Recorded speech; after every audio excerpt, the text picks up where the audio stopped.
The Self-Perfected State, Part 2, The Cuckoo of the State of Presence. Introduction. The Cuckoo of the State of Presence, Rigpa EQ Bug, is one of the Dzogchen texts that was brought to Tibet in ancient times by Vajra. The title of the text was invented by Vajra as an epithet for the 6 Vajra verses, which belong to the category of Dzogchen writings known as Lung. Lung, which are part of the teachings originally transmitted by Garab Dorje, contain the essential points of one or more tantras.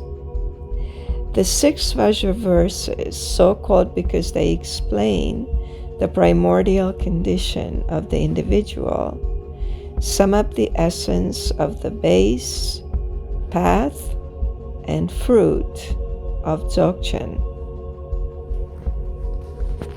The story goes that Vajra, who was also a great translator, was sent to Odiyana by King Rizong Detsen to receive Dzogchen teachings, which up till then had not been introduced to Tibet.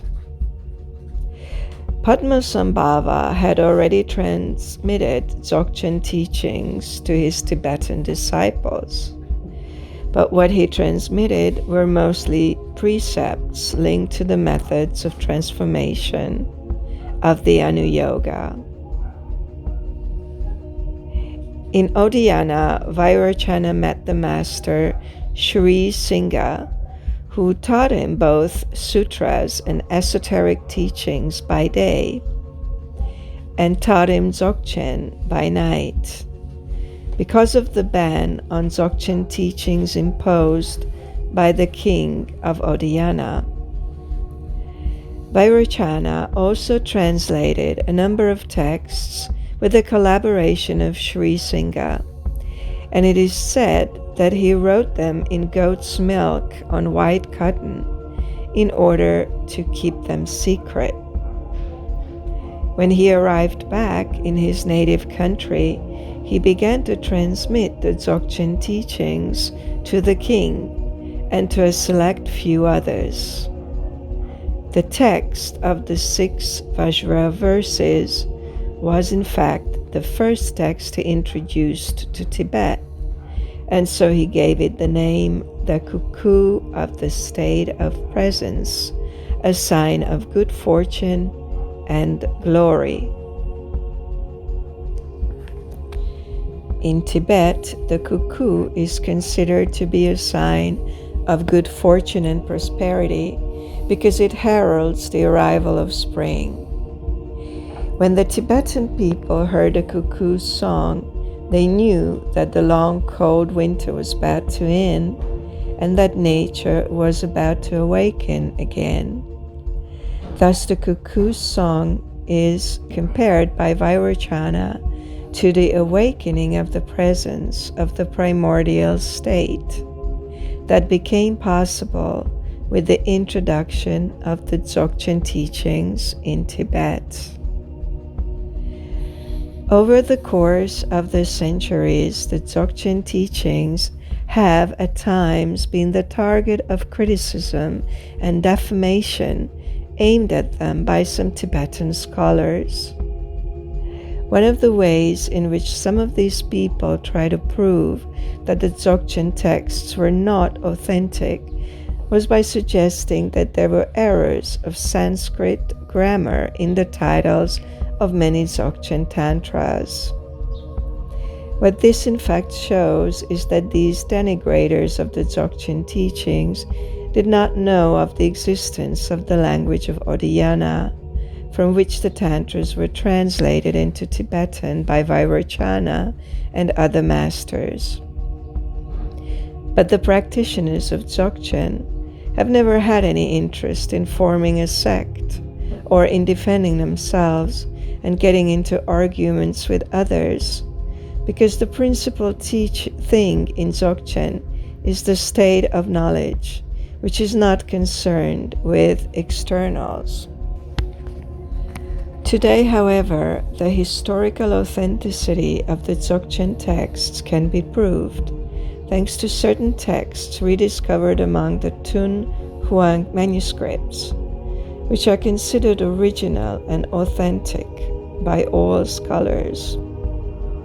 One of these rediscovered manuscripts, in fact, contains the cuckoo of the state of presence, which was found together with a commentary on it that was probably the work of Vajra himself.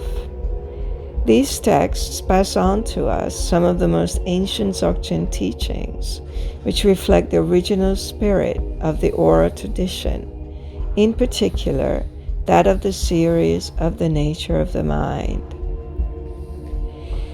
The 6 Vajra verses are not just empty words. Through the understanding of their message, an uninterrupted line of masters, from the time of Garab Dorje on, has manifested knowledge of the primordial state. In the 3 parts of 2 lines each that make up the total of 6 lines are to be found the principles of the base, the path, and the fruit, alongside a simultaneous explanation of the way of seeing, the way of practicing, and the way of behaving according to the Dzogchen teachings. The base is not something abstract. It is our own condition when we recognize our state. This is also true of the way of seeing of a Dzogchen practitioner, which is a point of view inseparable from real knowledge itself.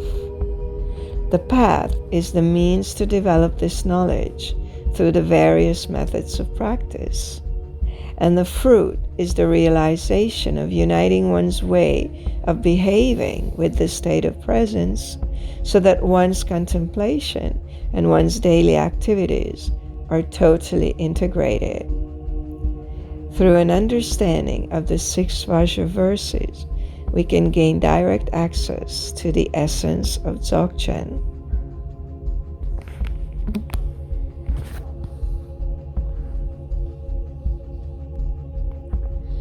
The 6 Vajra verses.